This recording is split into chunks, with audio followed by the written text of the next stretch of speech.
Padre, tu palabra es viva y eficaz y tiene el poder de discernir nuestros pensamientos y las intenciones de nuestro corazón. Y yo ruego, Dios, que hoy lo hagas, que tú saques a la luz y podamos ver nosotros mismos los pensamientos e intenciones de nuestro propio corazón, para seguir siendo más sanos, más libres, más santos, más como Jesús. Gracias, Padre, en el nombre de Cristo, amén. Muy bien, pues comenzamos esta serie ya hace unas semanas, y los montes, Dios escoge montes, escoge lugares, y ya expliqué por qué montes, no lo voy a repetir. La semana pasada hablamos del monte Ararat, vimos que ahí fue donde el arca reposó, y tuve que hablar de algo no fácil, que son los juicios, la disciplina, y es algo difícil, pero parte de la vida y parte del cristianismo. Pero hoy quiero hablar un poco sobre el monte Moriah. Dígalo conmigo, el monte Moriah. Abra su Biblia a Segunda de Crónicas. Segunda de Crónicas.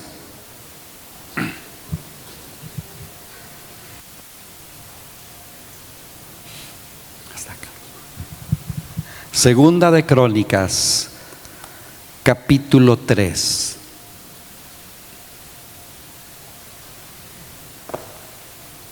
Vamos a leer este versículo. Segunda de Crónicas, capítulo 3. ¿Ya llegó? Leemos el primer versículo. Segunda de Crónicas 3:1 dice: comenzó Salomón a edificar la casa de Jehová en Jerusalén. ¿En dónde? En el monte Moriah, donde Jehová había aparecido a David su padre, en el lugar que David había preparado en la era de Ornán Jebuseo. En este lugar, el monte Moriah, suceden por lo menos 3 eventos muy importantes. Y voy a empezar de adelante para atrás, es decir, del más reciente, y luego nos vamos a ir a la primera vez que se menciona este monte. El primer evento que voy a mencionar es el templo de Salomón. Dios orilla, empuja, ordena que en este monte se construya el templo de Salomón. Ahí, este templo, pues si usted ha leído la Biblia, sabe que está lleno de significados, de simbolismos y de importancia. Dios le dio mucha importancia a este templo, y no solo al edificio, sino a todo lo que simbolizaba, a todo el significado teológico y profético. El templo representaba varias cosas. La primera es que era el lugar donde Dios manifestaba su presencia. Sabemos que Dios está en todos lados, pero Él decide manifestarse en ciertos lugares, y Él escoge ese monte, el monte Moriah. Ahí se construye por 7 años el templo de Salomón, y ahí Dios comienza a hablar. Entonces era considerado este lugar como morada de Dios, aunque el mismo Salomón, el día de la inauguración, dijo: los cielos de los cielos no te pueden contener. O sea, tú eres tan grande, tan maravilloso, tan increíble, impresionante, y todos los adjetivos calificativos maravillosos que usted encuentre, que este lugar obviamente no te puede contener. Pero Dios, en su amor y en su misericordia, decide manifestar su gloria. Vamos a leer algunos pasajes. Vaya conmigo a Primera de Reyes, capítulo 8, de precisamente cuando se inaugura o cuando arranca, digámoslo así, el templo de Salomón, ahí en el monte Moriah. Primera de Reyes, capítulo 8.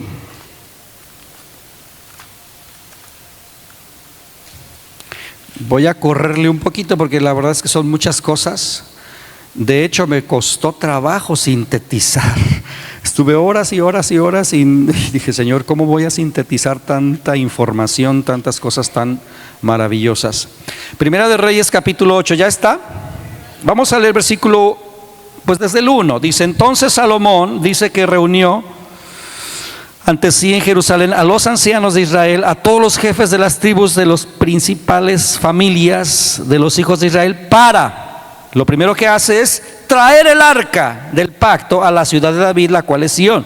Y se reunieron con el rey Salomón todos los varones de Israel en el mes de Etanim, que es el mes séptimo, en el día de la fiesta solemne. Y vinieron todos los ancianos de Israel y los sacerdotes tomaron el arca. Dice, y llevaron el arca de Jehová y el tabernáculo de reunión y todos los utensilios sagrados que estaban en el tabernáculo, los cuales llevaban los sacerdotes y levitas. Y el rey Salomón y toda la congregación de Israel que se había reunido con él, estaban con él delante del arca, sacrificando ovejas y bueyes que por la multitud no se podía contar ni enumerar. Y los sacerdotes metieron el arca del pacto de Jehová en su lugar, en el santuario de la casa, en el lugar santísimo, debajo de las alas de los querubines, porque los querubines tenían extendidas las alas sobre el lugar del arca, y así cubrían los querubines el arca y sus varas por encima. Y sacaron las varas de manera que sus extremos se dejaban ver desde el lugar santo que estaba delante del lugar santísimo, pero no se dejaban ver desde más afuera, y así quedaron hasta hoy. En el arca ninguna cosa había sino las 2 tablas de piedra que ahí había puesto Moisés en Horeb, donde Jehová hizo pacto con los hijos de Israel cuando salieron de la tierra de Egipto. Y cuando los sacerdotes salieron del santuario, ¿qué sucedió?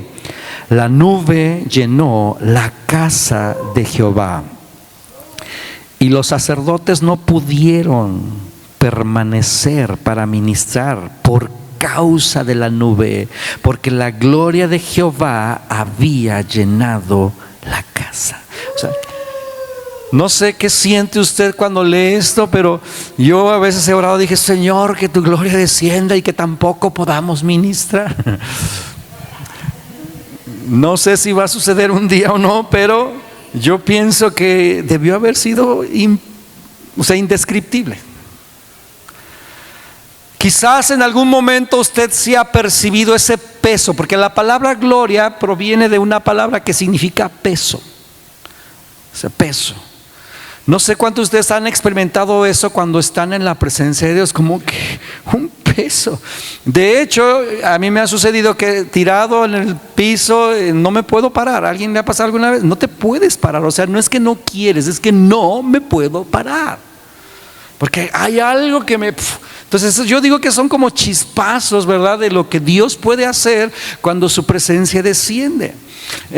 Los libros de avivamientos y de historias de la iglesia, hay una cantidad de anécdotas de cómo la presencia de Dios descendía sobre un lugar, y había gente que incluso veía llamas de fuego como si se estuviese quemando el lugar. Literalmente los bomberos llegaban y pues no era fuego del que conocemos, era algo totalmente espiritual, pero que nuestros ojos carnales podían ver. O sea, cosas impresionantes. Aquí estamos nada más leyendo rápidamente lo que pasó en este lugar, en el monte Moriah, donde fue edificado el templo de Salomón. Entonces, todo esto mostraba que, número uno, que Dios estaba habitando por fin donde Él quería estar con su pueblo.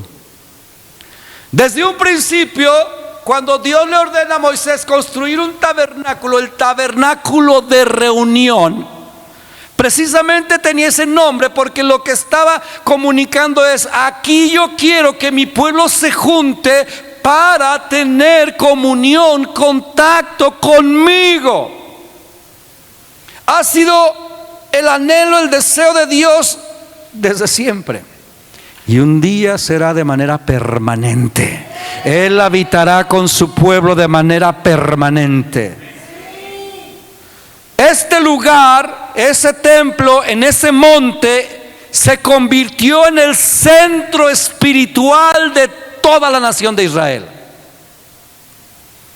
De manera que año con año los que vivían lejos tenían que venir, ¿verdad? Y a ese lugar a sacrificar o a llevar sus ofrendas o a simplemente celebrar o adorar al Señor. Entonces este lugar representaba esa comunión entre Dios y el hombre. Bendita comunión. Bendita comunión. ¿Alguien está hablando Dios o quién estará hablando? Pues no sé. Aunque Dios no puede habitar exactamente ahí, porque lo dijo el mismo Salomón, el templo era un punto de encuentro, pero no una limitación para Dios. Dios decidía encontrarse con el pueblo, con los sacerdotes, con el sumo sacerdote ahí. También en ese lugar se convirtió en el lugar de sacrificio y expiación. El templo era donde se ofrecían los sacrificios para el perdón de los pecados. Ahí los hombres de aquella época experimentaban esa reconciliación con Dios. Y obviamente acciones de gracias y adoración. Porque escúcheme bien, sin sacrificio no había acercamiento con Dios. Y es algo que hoy en día no valoramos, porque obviamente tampoco usted y yo nos podemos acercar a Él sin sacrificio, pero ya no sacrificio de hombres, ni de becerros, ni de chivos, sino a través del sacrificio del Cordero de Dios, que es Jesús. Entonces le recuerdo, sin sacrificio no hay acercamiento a Dios. Sin sacrificio no hay acercamiento a Dios. Por eso se tenían que hacer sacrificios constantes. Y en ese lugar, ahí en ese templo impresionante, lleno de oro y de tanta cosa, se ofrecían esos sacrificios para poder tener acercamiento a Dios. También este lugar, este templo, se convirtió en un testimonio, pero para todas las naciones. Mi casa será llamada casa de oración para todas las naciones. Era el deseo de Dios. Dios no estaba pensando solo en un lugar para un pueblo nada más. Primera de Reyes 8, ya estamos ahí. Vaya conmigo al versículo 41. Ya estamos ahí, nada más nos adelantamos tantito. No tanto, yo me adelanté. Dice el versículo, asimismo el extranjero, fíjese, está orando Salomón, el extranjero que no es de tu pueblo Israel, que viniere de lejanas tierras a causa de tu nombre, pues oirán de tu gran nombre, de tu mano fuerte, de tu brazo extendido. Era el deseo y sigue siendo el deseo de Dios, que el mundo escuche de su amor, de su poder, de su gloria, de su gracia. Y dice, van a oír y van a venir. Van a venir a este lugar. Entonces, el deseo de Dios en el monte Moriah es que este templo fuera un faro espiritual, un testimonio del Dios verdadero, un lugar de oración universal. También este templo, me estoy yendo rápido porque quiero llegar a cosas más profundas, representaba la distribución, que bueno, obviamente fue dada la instrucción desde el tabernáculo de Moisés, porque si se acuerda que había separaciones. Este templo representaba orden. Diga conmigo, orden. Y todo eso se nos olvida. A veces metemos desorden. Por eso es que hace algunas semanas atrás comunicaba yo de vamos a cerrar la cafetería a las 8, porque no queremos que esté allá tomando café cuando aquí estamos adorando a Dios. Es orden, hermanos. Yo a veces que he salido al baño o algo así y veo a 2, 3 por allá platicando y les hago carita de y no digo quién, pero los estoy mirando. Porque es desorden, hermanos. Tenemos que aprender a tener orden. Ahí había un orden. Había un orden. Dice ahí, bueno, no, estoy aquí en mis notas, dice representaba orden, pero también el orden representa la santidad, y escuche bien, y el acceso progresivo a Dios. Hoy en día, gracias a Cristo y a su sangre, tenemos entrada abierta, pero hasta eso también menospreciamos. Acuérdese de los niveles, estaba el atrio exterior, luego el lugar santo y el lugar santísimo. Y todo esto comunicaba mensajes al pueblo de Israel. Todo esto le recordaba al pueblo: Dios es santo, santo, santo. Hoy en día hablamos con demasiada confianza, pero una confianza que raya en la irreverencia. Yo oro que Dios nos dé un santo equilibrio donde podemos sí hablarle con confianza gracias a Jesús, pero no de manera irreverente. Es un equilibrio que necesitamos rescatar y solo el Espíritu Santo nos lo puede dar. Porque luego podemos caer también en la religiosidad, pero es complicado, hermanos. Solo el Espíritu Santo puede traer este equilibrio sano. Dios es santo. Y el acceso a su presencia, escúcheme bien, requiere mediación.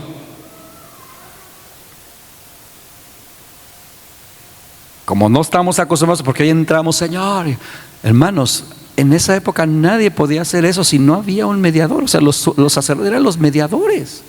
Tenía usted que llevar su chivo o lo que fuera, su ofrenda, o sea, para poder consultar a Dios, para poder hablar con Dios, para poder acercarse a Dios. Y todo eso sucedía en ese lugar, en el monte Moriah. Hoy tenemos un maravilloso mediador, Jesucristo, porque hay un solo Dios y un solo mediador entre Dios y los hombres, y es Jesucristo, hombre. Porque hasta el día de hoy, hermanos, no nos podemos acercar al Dios Todopoderoso sin mediador. Que no se nos olviden estas cosas. No cualquiera, obviamente en aquella época podía entrar en el lugar santísimo. Solo uno, y una vez al año. O sea, esas cosas, hermano, no tenemos idea de todo lo que se vivía, todos los procesos, todos los rituales. O sea, ahorita llegamos rete fácil y era una enseñanza al templo visual sobre la santidad divina.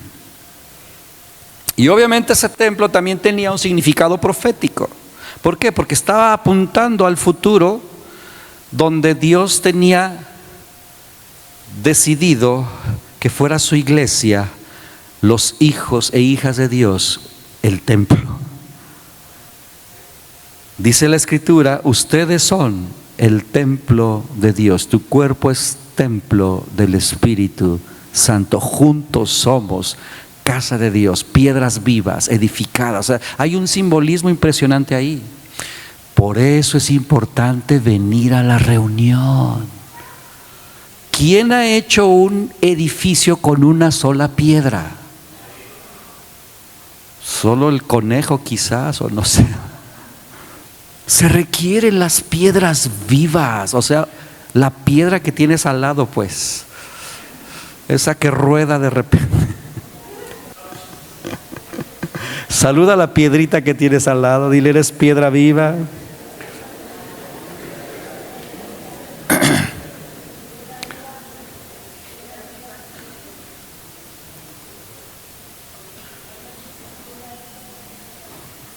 Y obviamente el deseo de Dios será cumplido, como ya mencioné en Apocalipsis 21-22, donde Él dice que Él habitará entre nosotros para siempre. La presencia definitiva de Dios con la humanidad. Todo eso sucedía en el monte Moriah.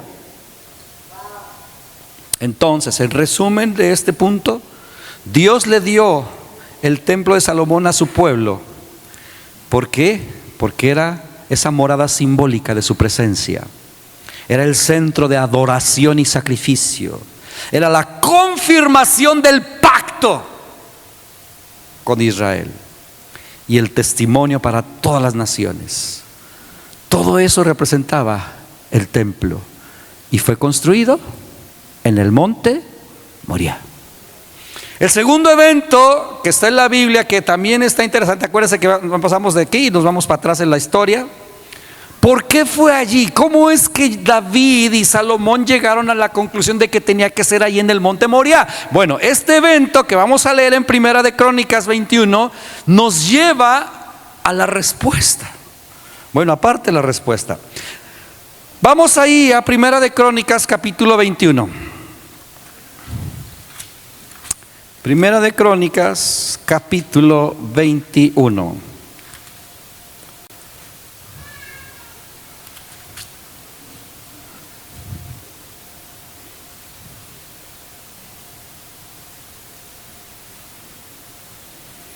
Mire, le voy a contar, porque hay mucho que leer, pero le voy a contar. Ay, yo estoy en Segunda de Crónicas, con razón dije, no concuerda. Espéreme, me regreso. Ahora sí, ya está. Primera de Crónicas capítulo 21. Aquí, si tu Biblia es como la mía, tiene un título que dice David censa al pueblo. Sucede algo pues extraño. La Biblia dice, porque este mismo pasaje también lo encontramos, ¿verdad? En Segunda de Samuel. Dice la Biblia que Satanás fue quien le metió la idea a David. Interesante. David, para esta época de su vida, ya estaba en toda su gloria y su esplendor. Era el rey de todo Israel, había conquistado muchísimo, ya estaba en la cúspide, digámoslo así, de su llamado. Estaba viviendo cosas maravillosas y se le mete la idea, o el diablo, o yo no sé, bueno, dice la Biblia que fue el diablo. La idea de ¿qué? De censar al pueblo. Ahora, uno puede pensar, bueno, ¿y eso qué tenía de malo? Pues se cree, por conclusión, porque aunque no lo especifica, que realmente la razón que David tenía, la intención del corazón de David era ver qué tan grande era su reino, ver qué tantos soldados y qué tan poderoso se había convertido. ¿Me está entendiendo? Por eso yo oré que salga a la luz las intenciones de nuestro corazón. Y dice ahí que él, ¿verdad?, manda a uno, a Joab, o a Joab, como lo quiera pronunciar, y le dice, oye, quiero censar al pueblo. Y Joab intenta convencerlo de que no. Pero pues ¿quién cree que gana? Se ponen de necios, así más o menos lo dice, pero gana David, obviamente. Y Joab tiene que hacer lo que no quería, porque él sabía. O sea, yo ahí mi imaginación, yo imaginé al rey David medio soberbio. Ahora escuche bien, ese hombre conforme al corazón de Dios, para que vea que a todos se nos puede subir. Entonces Joab tiene que hacer la orden del rey, y bueno, se va, y no sé cuántos días o meses, ya ni me acuerdo, le leí, pero hermanos, ya mi memoria me empieza a... El punto es que logran pues censar, ¿verdad? Y dice ahí que le da el informe, bueno, tienes tanto ejército, tantos a caballo, tantos soldados, ¿verdad? Y para pronto Dios interviene. Y Dios envía a Gad, el profeta de la época, el vidente, y le dice, dile a David la regada que acaba de hacer. Pero lo que le dice Dios a David por medio del profeta fue impresionante. A ver, David, ya que te crees muy salsa, te doy 3 opciones. 3 años de hambre, 3 meses que tus enemigos te persigan y te hagan daño, o 3 días de plaga, de peste en manos de Dios. Escoge, porque lo que hiciste es muy desagradable delante de mis ojos. Cuando David reacciona, pues ya la había regado. Ahora esto me hace pensar un montón de cosas, hermanos, porque entre más alta posición tengamos, la responsabilidad siempre será mayor. Así que no deje de orar por mí, por favor. Sí, no deje de orar. ¿Y qué sucede? Bueno, que David dice: no, que yo no caiga en manos de hombres, prefiero caer en manos de Dios, porque sé que Él es misericordioso. Y como diciendo: Señor, pues haz conmigo lo que quieras, pero no me pegues. Acuérdese de la disciplina tan fuerte. Híjole. Ahora, vamos a leer entonces el versículo 13, ya que le conté poquito. Estamos en el 21:13. Dice: entonces David le dijo a Gad: estoy en grande angustia. Pues cómo no, ruego que yo caiga en las manos de Jehová, porque sus misericordias son muchas en extremo, pero no caiga en manos de hombres. Así Jehová envió una peste en Israel, y murieron de Israel 70,000 hombres. Y yo digo: pero qué culpa tenía. Luego se da cuenta cómo uno, como le decía la semana pasada, te sientes más bueno que Dios. Yo caigo en el... Pero yo: Señor, ¿qué culpa tenía? Digo: cállate la boca, ¿no? Como diciendo: Señor, ¿la estás regando también tú? No, Señor, tú no la riegas. 70,000 hombres. Y versículo 14: así Jehová envió una peste. Versículo 15: y envió Jehová el ángel a Jerusalén para destruir. O sea, imagínense, ya iba el ángel a destruir la ciudad, pero cuando él estaba destruyendo, ¿qué hizo? Miró Jehová y sintió dolor de aquel mal, y dijo al ángel que destruía: basta ya, detén tu mano. El ángel de Jehová estaba junto ¿a dónde? A la era de Ornán. A ver, aquí voy a hacer pausita. La era de Ornán. ¿Qué era o qué es una era? Una era un lugar, escuche bien, porque ya vamos a entrar en materia más delicadita. Una era un lugar donde se trilla el trigo. Es decir, un lugar donde se separaba el trigo de la paja. Ya desde ahí hay simbolismo, porque esa era, esa parcela o ese lugar de Ornán, ¿dónde cree que estaba? En el monte Moriah. Allí en el monte Moriah. Y justo ahí se detiene el ángel, y justo ahí Dios. O sea, miren, nada de esto es casualidad. Hay un plan maravilloso de Dios. Cuando el ángel está ahí, porque este monte está cerca de Jerusalén, o sea, toda el área, y está parado ahí, y Dios le dice: ahí detente, porque aquí voy a hacer cosas. En este lugar donde se trillaba el trigo, se separaba el trigo de la paja, es decir, el grano útil de lo inútil, y el grano se preservaba y lo inútil se desechaba. Separación, limpieza, purificación. Entonces, espiritualmente, Dios llevó a David a ese lugar. A ese lugar. Vamos a seguir leyendo. Nos quedamos en el 15, ¿cierto? Vamos al 16. Y alzando David sus ojos. Ahora, fíjese la segunda, bueno, dice y alzando. ¿Por qué tuvo que alzar los ojos, hermano? Porque los montes son. Él miró arriba. Tenemos que levantar la mirada. Dice: alzando David sus ojos, vio al ángel de Jehová que estaba entre el cielo y la tierra, con una espada desnuda en su mano, extendida contra Jerusalén. Entonces David y los ancianos, ¿qué hicieron, hermanos? Se postraron sobre sus... No, pues ahí yo me orino, no solo me postro.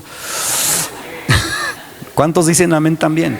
O sea, del 1, del 2 y del 3 juntos. O sea, imagínese al ángel de Jehová con el A. Por eso el burro habló, hermano, no crea que por otra cosa. Bueno, esa es otra historia, ¿no? Pero la impresión, o sea, uno lo lee y dice: ay, qué bonito. No era uno así, angelito gordito con la... No, hermano, o sea, ¡terror! Por eso se postraron sobre sus rostros cubiertos de cilicio. Y dijo David a Dios: ¿no soy yo el que hizo contar al pueblo? Yo mismo soy el que pequé y ciertamente he hecho mal. Pero estas ovejas, ¿qué han hecho? Jehová Dios mío, sea ahora tu mano contra mí. Uy, qué oración. Uy. Y contra la casa de mi padre, y no venga la peste sobre tu pueblo. Y el ángel de Jehová ordenó a Gad, el vidente, el profeta, que le dijera a David. Ahora, a mí me llama la atención. Hay mucho que hablar aquí.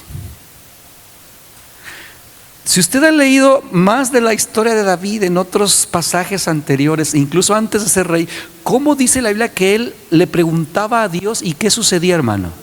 Dios le respondía. Pero aquí, Dios, o sea, él está hablando con Dios, ¿y qué hace Dios?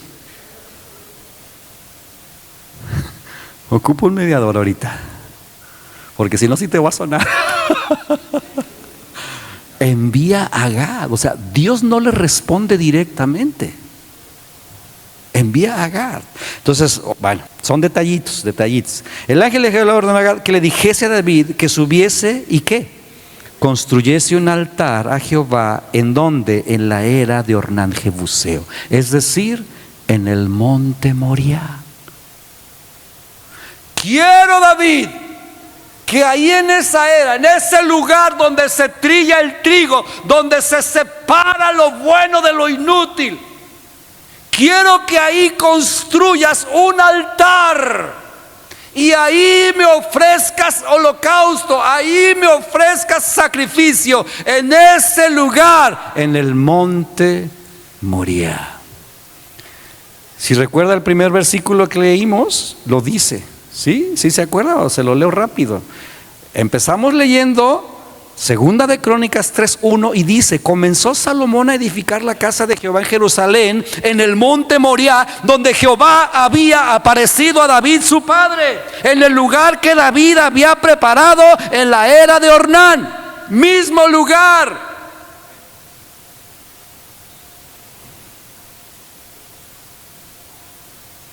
Seguimos leyendo la Biblia.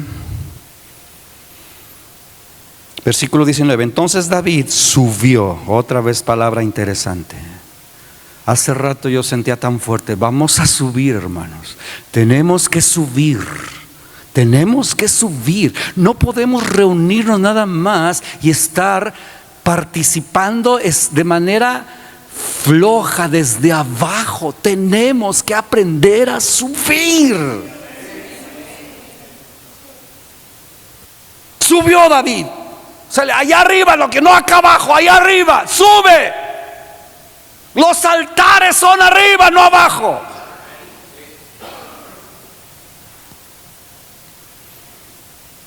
Subiendo David. Bueno, y subió David, estamos en el versículo 19, conforme a la palabra de Gad le había dicho en nombre de Jehová. Y volviéndose Ornán, vio al ángel, por lo que se escondieron 4 de sus hijos que estaban con él, y Ornán trillaba el trigo. Qué interesante, justo en ese momento. O sea, un mensaje impresionante, hermanos. Todo simbólico. Nada es casualidad. ¿Por qué en ese momento?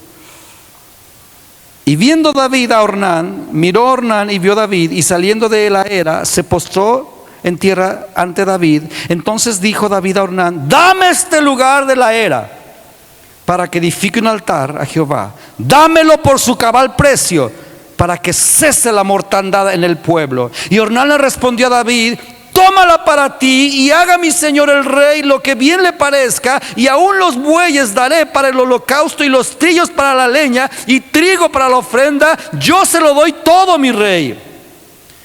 Entonces el rey David dijo a Ornán: no. Yo creo que usted le hubiera dicho: amén, Dios me está proveyendo. Tenemos que tener discernimiento, hermanos, y saber cuándo tenemos que decir: no, esto no lo acepto, porque hay un propósito en esto. No, dice, sino que efectivamente lo compraré por su justo precio, porque no tomaré para Jehová lo que es tuyo, ni sacrificaré holocaustos que nada me cuesten. Entonces, en este lugar donde David llega con tanto terror, con el corazón deshecho de arrepentimiento, ¿verdad? Este simboliza precisamente eso, purificación, la manera de cómo enmiendo mi error. ¿Qué tengo que hacer, Señor? Ya la regué. ¿Cómo corrijo? Subir al monte Moriah significa eso, hermanos. En este mismo lugar ocurre algo muy decisivo. Ahí en Primera de Crónicas, en el capítulo 21, yo no sé por qué cerré mi Biblia. A ver. Primera de Crónicas, en el capítulo 21. Fíjese, después de todo esto que está viviendo David, leemos el versículo 15. Dice: y envió Jehová el ángel a Jerusalén para destruirla. Bueno, eso ya lo leí, perdón. En ese David, es el 21, perdón, el versículo 24. Mis notas están chuecas, pero ya las corregí. Versículo 24 dice: entonces el rey David le dijo a Ornán: no, sino que efectivamente la compraré por su justo precio, porque no tomaré para Jehová lo que es tuyo, ni sacrificaré holocaustos que nada me cueste. Y dio David a Ornán por aquel lugar el peso de 600 ciclos de oro. Y edificó allí David un altar a Jehová, en el que ofreció holocaustos y ofrendas de paz. ¿Y qué hizo? Invocó a Jehová, quien le había respondido. ¿Cómo, hermanos?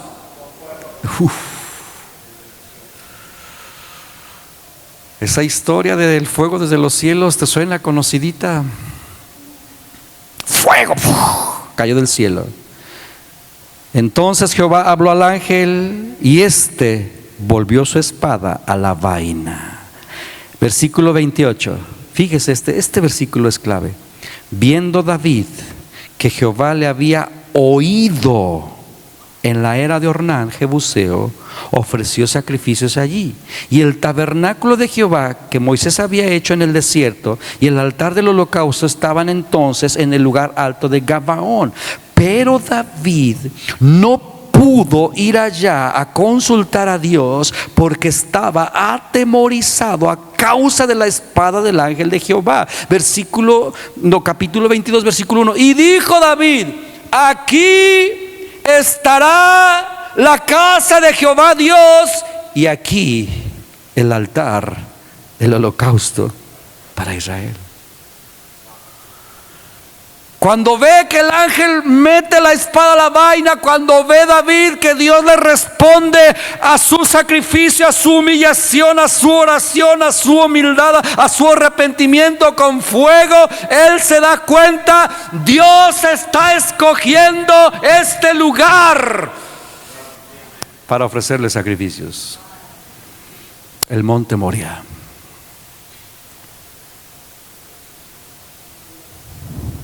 Entonces Dios permitió que David asumiera su responsabilidad personal, pero que mostrara ese arrepentimiento genuino. ¿Cómo arrepentimiento genuino? No nomás era llorar, ya la regué, no, es buscar cómo lo resuelvo. Y salió de la comodidad de su palacio, y tuvo que moverse, y tuvo que ir al cerro, y tuvo que subir, y tuvo que comprar, y tuvo que pagar. ¿Todo esto para qué? Para que entendiera que la verdadera adoración tiene un costo. Dígalo conmigo: la verdadera adoración tiene un costo. Entonces, ¿por qué David fue a este lugar? Porque Dios se lo ordenó. Ve a la era de Ornán, ahí te quiero. Ahí fue donde se detuvo el juicio. Ahí David presenció la separación del trigo y la paja. Ahí David tenía que pagar el precio por el holocausto que iba a ofrecer. Y Dios estaba indicando: quiero ese lugar. ¿Sabes que Dios sí escoge lugares? El que está re lejos, vida eterna. Ya puedes codearle al lado. Dios escoge lugares.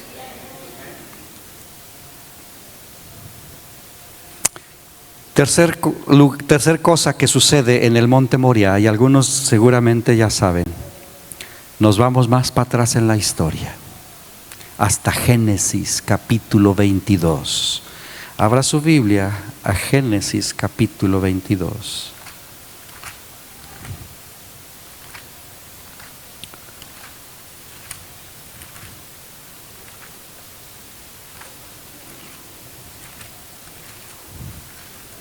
¿Ya llegó? Génesis 22.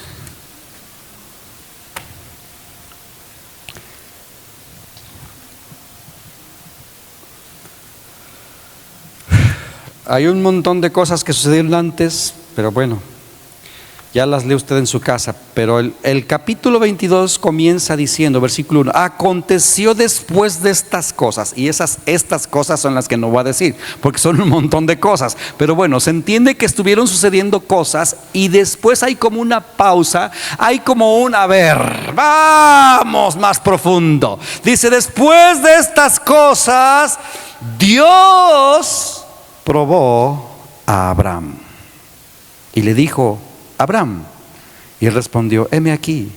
Y dijo, toma ahora tu hijo, tu único, Isaac, a quien amas, y vete a dónde, a la tierra de Moriah, y ofrécelo allí en holocausto sobre uno de los montes que yo te diré. Y Abraham dijo, pero ¿por qué, Señor? Si tú me lo prometiste, no entiendo cómo va a ser eso. ¿Por qué no me dices que sacrifique mejor a Ismael? Ese es el hijo de las... O sea, eso hubiera sido usted y yo. A mí me asombra, me asusta y me intriga la obediencia inmediata de Abraham. Porque luego dice, versículo 2, o sea, ahí no hay nada. Versículo 2, perdón, el 3. Y Abraham se levantó muy de mañana, o sea, hasta tempranito, y enalbardó su asno, y tomó consigo 2 siervos suyos, y a Isaac su hijo, y cortó leña para el holocausto, y se levantó y fue ¿a dónde? Al lugar más cerquita. ¿Para qué tan lejos? Hermanos, que Dios nos ayude a ser más entendidos. Al lugar que Dios le dijo. Versículo 4. ¿Cuántos días pasaron para llegar?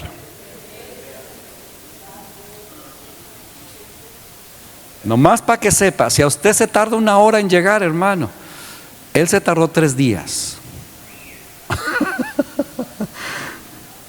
Al tercer día alzó Abraham sus ojos, ¿y qué hizo? Vio el lugar de lejos. Entonces dijo Abraham a sus siervos, espérenme aquí con el asno, y yo y el muchacho iremos hasta allí y adoraremos y volveremos a ustedes. Mi no entender por qué Abraham está diciendo esto.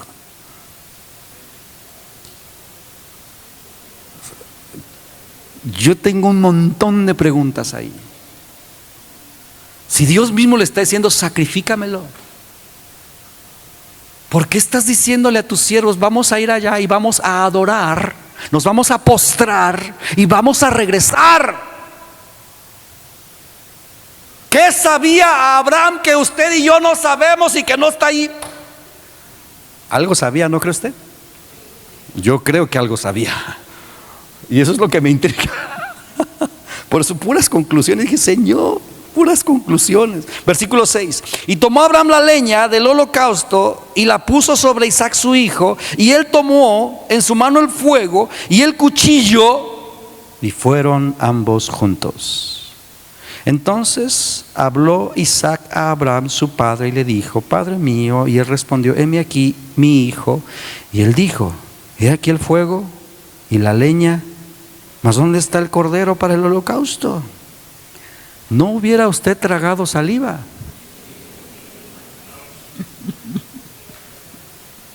Yo sí. Y respondió Abraham: Dios se proveerá de cordero para el holocausto, hijo mío. E iban juntos. Ahora, usted y yo sabemos el final de la historia.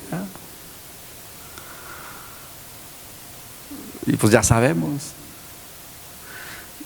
Pasan un montón de cosas en mi interior, hermanos. Un montón de cosas.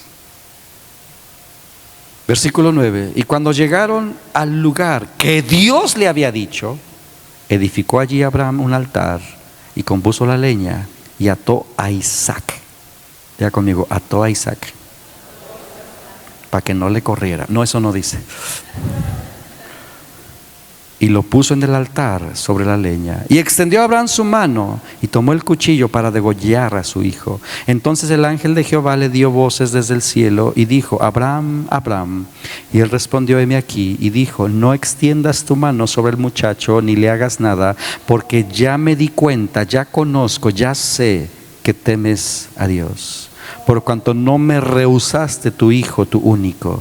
Entonces alzó Abraham sus ojos y miró, y he aquí a sus espaldas un carnero trabado en un zarzal por sus cuernos. Y fue Abraham y tomó el carnero y lo ofreció en holocausto en lugar de su hijo.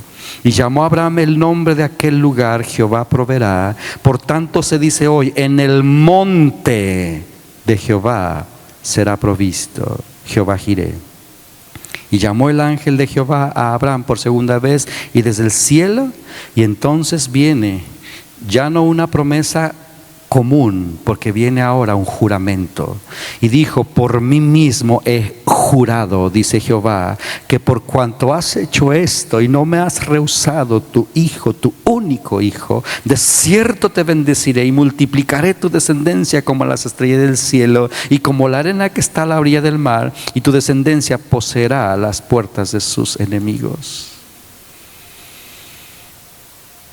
Abraham obedece y actúa y hace declaraciones, como ya dije, impresionantes. Iremos allá, adoraremos y volveremos.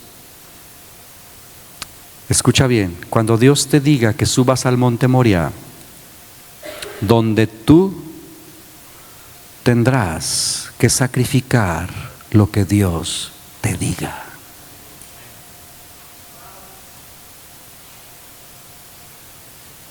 Pero escucha bien: pero habrá momentos donde el sacrificio serás tú mismo. Porque vemos esta historia desde la perspectiva de Abraham. Y obvio, yo no quería estar en esos zapatos. Pero ¿algún momento has pensado en Isaac?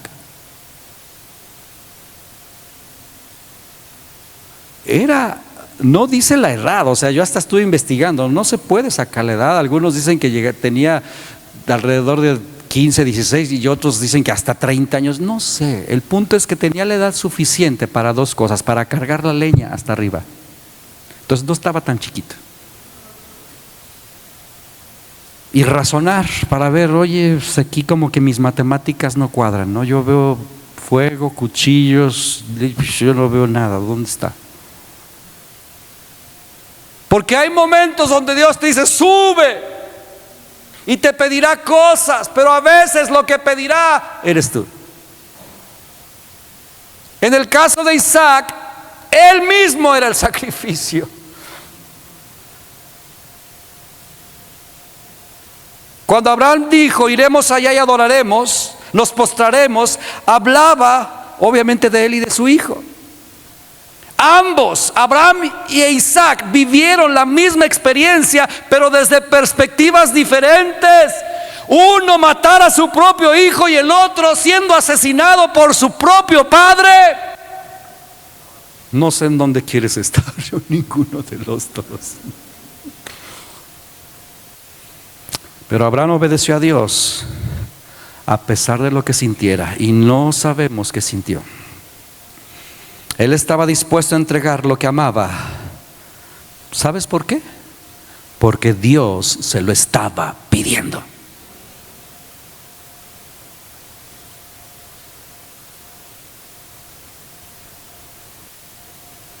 Tres días en llegar. Ahora, ¿qué sucedieron en esos 3 días? Solo intenta imaginarlo. 3 días donde Abraham no les dijo nada ni a sus siervos, ni a Isaac, ni al burro, porque a veces hablamos con los animales, ¿verdad? Al perro le dices, ay, ¿sabes qué? Firulais, que ahorita voy a ir a matar a Isaac. O sea, no, ni al burro le dijo nada. Ni al burro, o sea, Abraham guardó silencio por 3 días sobre un asunto con un peso impresionante.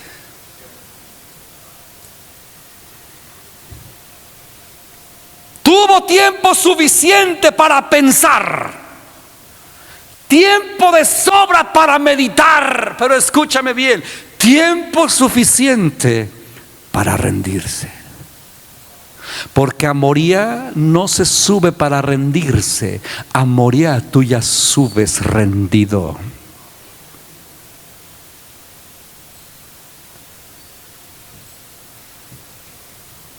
Ya vas rendido. 3 días para eso.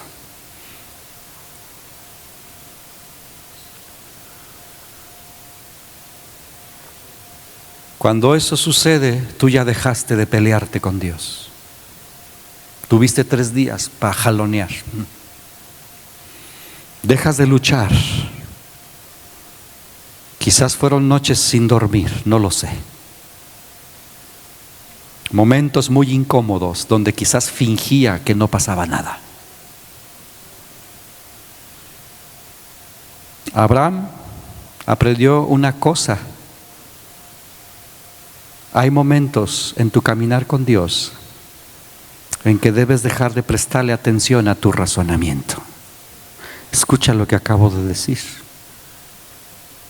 Abraham aprendió desde tiempo atrás que hay momentos en tu caminar con Dios en que debes dejar de prestarle atención a tu razonamiento.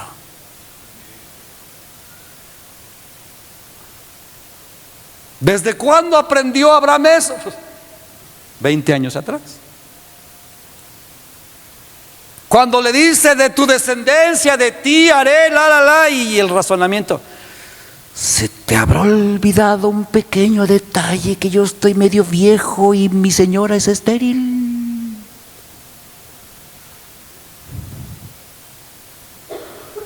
El razonamiento ahí ya no tiene lugar, hermanos. Y como Abraham ya lo había aprendido, yo me imagino que hizo algo, no sé, ahí donde digo, ay, quisiera echarme una buena plática con Abraham. ¿Cómo desconectó el chip ahí? Para no pensar, ¿por qué Dios me pide a Isaac si primero me lo promete? ¿Por qué Dios me está pidiendo a este hijo que duramos tantos años en tener? ¿Por qué Dios me está pidiendo este hijo sobre el cual están depositadas todas las promesas, todo el cumplimiento, todo el proyecto de Dios? Eso dice el razonamiento. Que Dios nos ayude, hermanos, a cuando Dios nos llame al monte Moriah y nos pida cosas que tu razonamiento no va a entender. Y le vas a dar vueltas y vueltas y vueltas y no le vas a encontrar lógica. Tienes que aprender eso. No había lógica aquí, ninguna. No había lugar para la lógica. Tu razón, ahora, el razonamiento y la inteligencia no la dio Dios y no significa que la tiro a la basura, pero sí hay momentos donde me estorba. Sí los hay. Y que Dios te dé sabiduría para saber en qué momento decir, ¿sabes qué? Aquí, aunque no entienda nada, yo obedezco. Porque Dios quiere que tu Dios sea Él y no tu razonamiento. Dios quiere que a quien obedezcas sea a Él y no a tu razonamiento. Entre más pronto lo entendamos, cuando Dios nos ponga en esas situaciones, porque te va a poner o te está poniendo o por ahí vas. Andamos por fe y no por vista, dice la Escritura. Yo pensé durante esos 3 días en que tardaron, Abraham desarrolló dentro de sí, pero yo creo que fue desde antes, pero ahí donde está la fe, que no sé dónde está, pero ahí desarrollar una cosa, hermanos: la certeza y la certeza de que Dios verdaderamente quiere lo mejor para ti. Porque si eso no está, ¿cómo vas a ofrecer al hijo de la promesa? No, o sea, no se puede. Porque choca completamente tu lógica, tu razonamiento. Pero algo dentro en la vida de Abraham, algo en lo profundo de su ser sabía, porque conocía a su Dios. He ahí la importancia de tener comunión con Dios todos los días. Porque entre más convives con Dios, más lo vas conociendo. Y cuando te pide cosas como subir al monte Moriah a sacrificar lo que más amas, dentro de ti sabrás que aunque no lo entiendes, Él quiere lo mejor para ti. Todo eso sucede en el monte Moriah. Ahora, algo interesante. No hay tantas cosas. Cuando llegan y dice que voltea Abraham y lo ve, ¿se acuerda qué hizo? Le dice a los criados: quédense aquí y ahí les va el burro. ¿Por qué no se llevó el burro? Digo, pues le hubiera ayudado. Cargamos la leña. Es más, Isaac, te subes y en ratos yo, porque vamos para arriba. ¿Por qué dejó a los criados y al burro? ¿Alguna vez te lo habías preguntado? ¿Por qué subió solamente él e Isaac? El burro quizás representa, hermanos, el esfuerzo humano.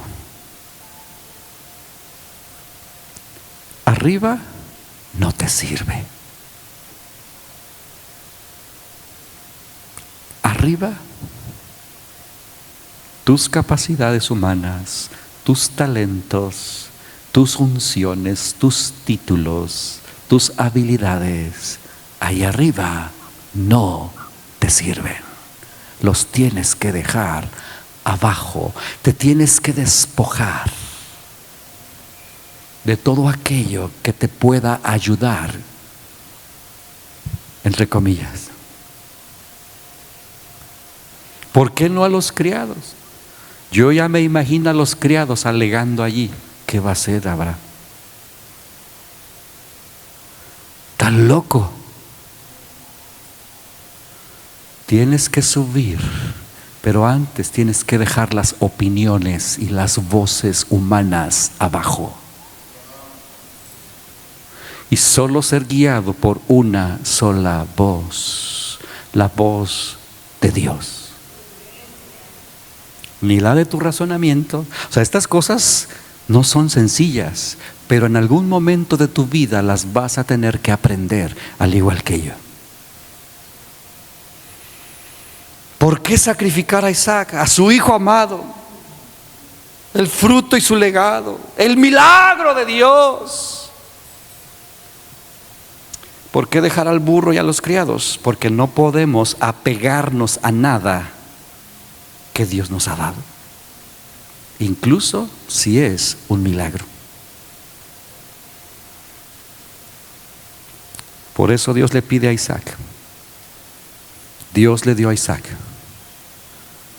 Y él le dijo: al que amas. Pero Dios quiere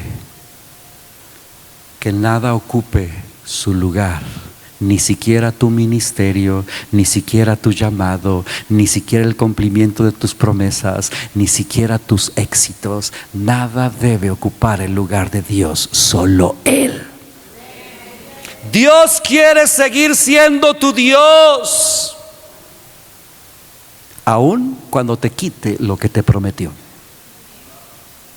Son cosas muy fuertes, hermanos.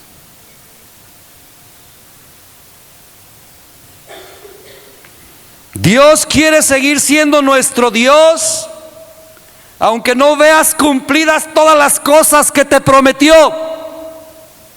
Dios quiere seguir siendo tu Dios, aunque te pida lo que Él mismo te dio. Dios quiere seguir siendo tu Dios y que tu fidelidad no dependa de lo que Él te da, sino tu fidelidad a Él solo dependa del amor mutuo. No quiere que nos aferremos más a las promesas que a Él. Eso es subir al monte Moriah. Póngase de pie. Puedes pasar, no sé dónde quedó mi hija, o si no alguien, Chuy. Quiero resumirte qué significa subir al monte Moriah. ¿Por qué Dios le pide: sacrifícame a tu hijo? Escuche por favor, no se distraiga, ya termino, nomás quiero concluir. ¿Por qué Dios pide? Porque Dios no desea que tus afectos estén en tu Isaac, sino en Él. Porque la realidad es que Abraham dependió y dependía de Dios antes de Isaac. Pero una vez nacido Isaac, eso no debería cambiar.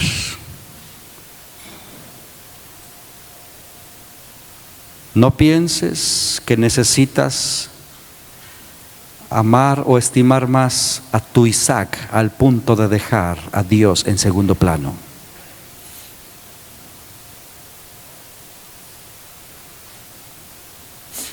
Cierre sus ojos. Hebreos dice una declaración impresionante. Hebreos capítulo 11, se lo leo, versículo 17. Dice: por la fe, Abraham, cuando fue probado, ofreció a Isaac. Y el que había recibido las promesas ofrecía su unigénito, habiéndosele dicho: en Isaac te será llamada descendencia.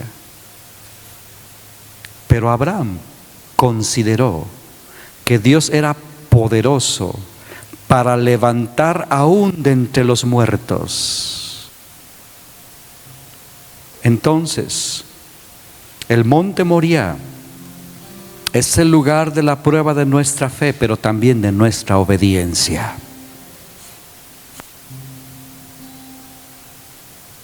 Es el lugar donde seguramente no vas a entender nada y tampoco se te darán explicaciones. El monte Moriah es ese lugar en tu vida donde sacrificas lo que Dios te pida. ¿Qué te está pidiendo Dios?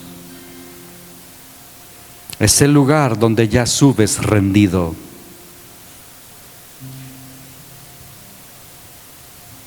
Es el lugar donde tienes que edificar un altar.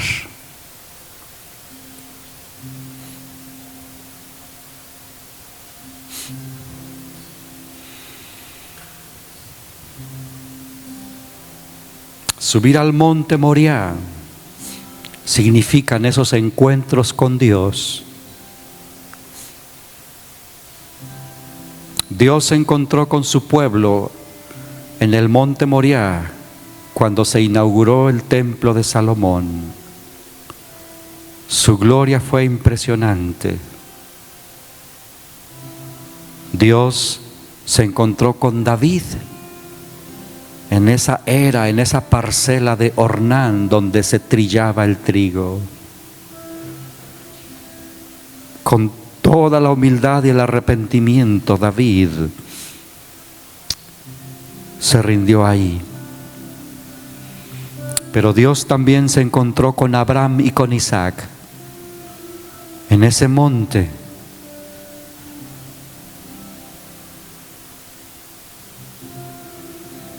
Subir al monte Moriah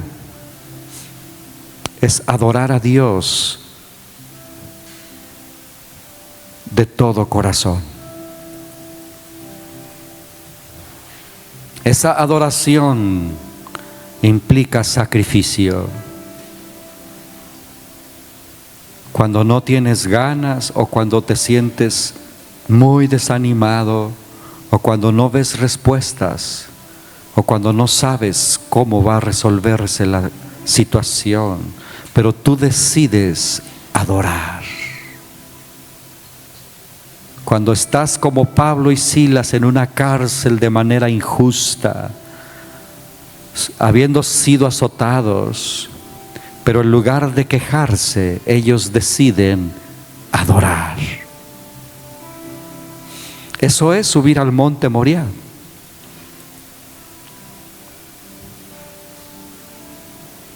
Cuando estás ahí, hermano, surge una reverencia sublime, algo que no puedo explicar con palabras. No hay ningún reclamo, no hay ninguna pregunta, no hay ninguna queja, solo hay reverencia absoluta, porque te encuentras con el Todopoderoso.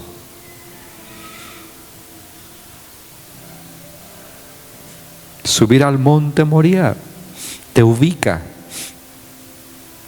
te hace reconocer que verdaderamente Él es Dios, el creador de todo, el dueño y Señor absoluto, el autor de lo imposible, y que usted y yo somos creación suya,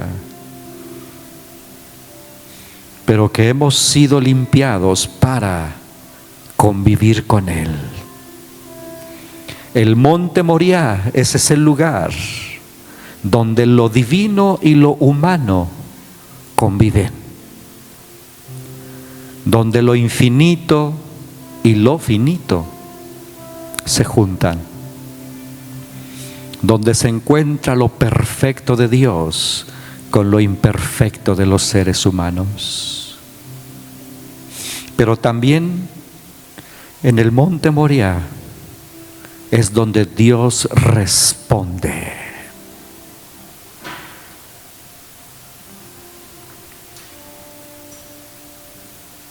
Dios le respondió a Salomón, Dios le respondió a David y Dios le respondió a Abraham. Porque cuando hay rendición total, el Señor responde.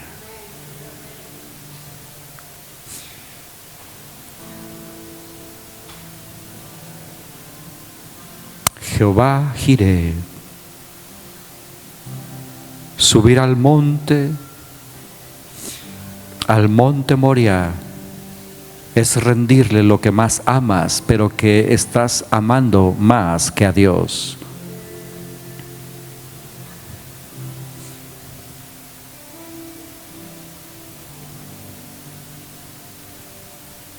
Yo podía pensar en más de una ocasión donde Dios me ha pedido cosas que con lágrimas tuve que soltar en mi corazón.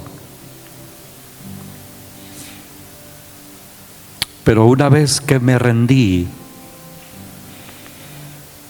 una vez que dejé de luchar, el Señor respondió. El monte Moriah es ese lugar. ¿Qué te ha estado pidiendo Dios?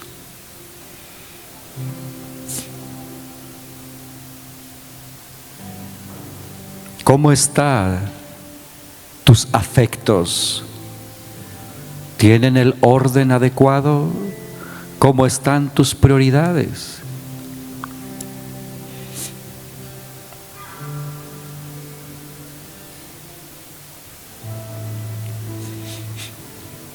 No podemos engañarte, Padre. Pero yo descanso en que tú sabes tratar con cada uno de nosotros. Tú sabes cómo hablarnos, tú sabes cómo llamarnos, tú sabes lo que tienes que pedirnos. Gracias, Señor, porque estas historias tan profundas nos enseñan lecciones de la vida cristiana, donde tenemos que aprender a subir rendidos, a subir y entregarlo todo, a subir y verte obrar.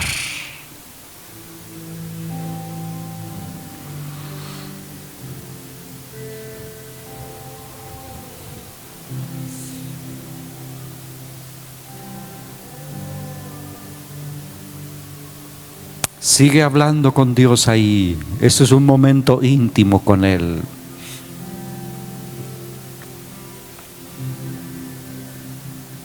Este es un momento tan personal con Dios.